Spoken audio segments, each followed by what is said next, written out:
Hello everyone. Well, believe it or not, we are on the last two steps of the Technology Integrated Curricular Plan. We are almost done. In the sixth milestone, we will be working on the timeline for the unit plan. The timeline organizes and schedules the objectives, assessments, and learning strategies for the TICP into day-to-day, i.e. class session to class session activities.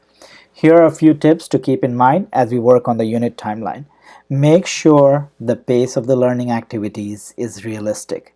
This not only means that it is not too overwhelming for the students, but that it is also balanced. In other words, it is not so slow that it becomes too boring and also not so fast-paced that it becomes too difficult.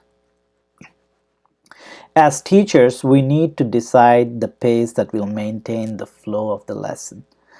Make sure the timeline allows for the appropriate scaffolding of the concepts, skills targeted in the unit plan.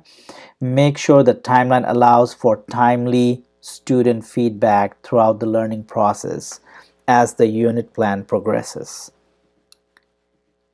Here are some resources on instructional pacing to maintain flow in the classroom, tips on fostering flow, a mini tutorial on instructional pacing, an article on assessment, patterning, and scheduling that focuses on transforming assessment and feedback with technology. I've included the links to all of these articles in the description for the video as well as on the dedicated TICP website.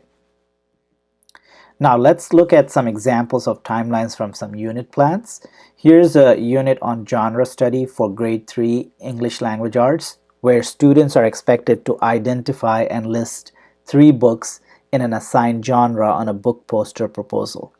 As you can see, this is a 6 weeks unit. The timeline lists what the teachers and students will do each week and what they will do together. There's a gradual scaffolding of concepts. More time is spent introducing and exploring new concepts, and then the pace of the unit picks up by the end of week 4, where students start demonstrating their understanding by creating their book proposal forms and presentations. Periodic assessments are not clearly listed though. We have one clearly identified at end of week 4 and the summative assessments at end of week 6. Optimally, we would need formative assessments at least once a week, so we can provide students the opportunity for self-reflection and give timely feedback.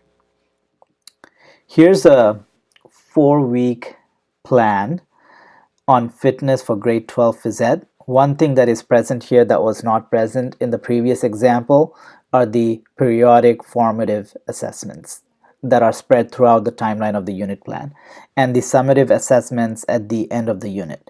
So this allows for timely feedback and provides students the opportunity to reflect, which is an essential component of learning at a higher order critical thinking level. Also, it is clear that technology is being leveraged to provide this timely feedback, in this case with activity trackers.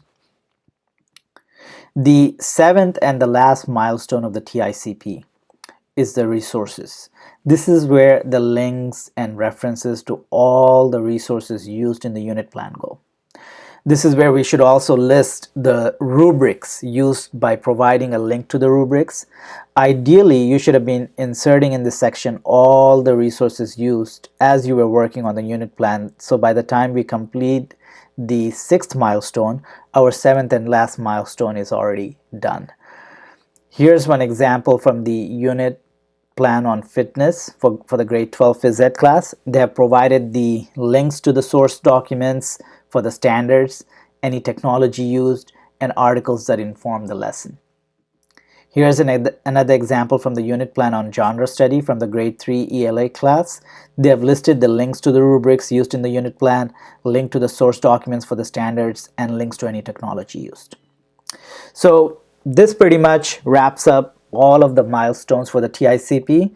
Make sure you go over the other sample unit plans provided on the TICP website to get a better idea of the expectations. Make sure you go over the summative rubric that lists all of the expectations and criteria for the for the TICP. Don't hesitate to contact me with any additional questions or concerns. I look forward to your submissions. Good luck.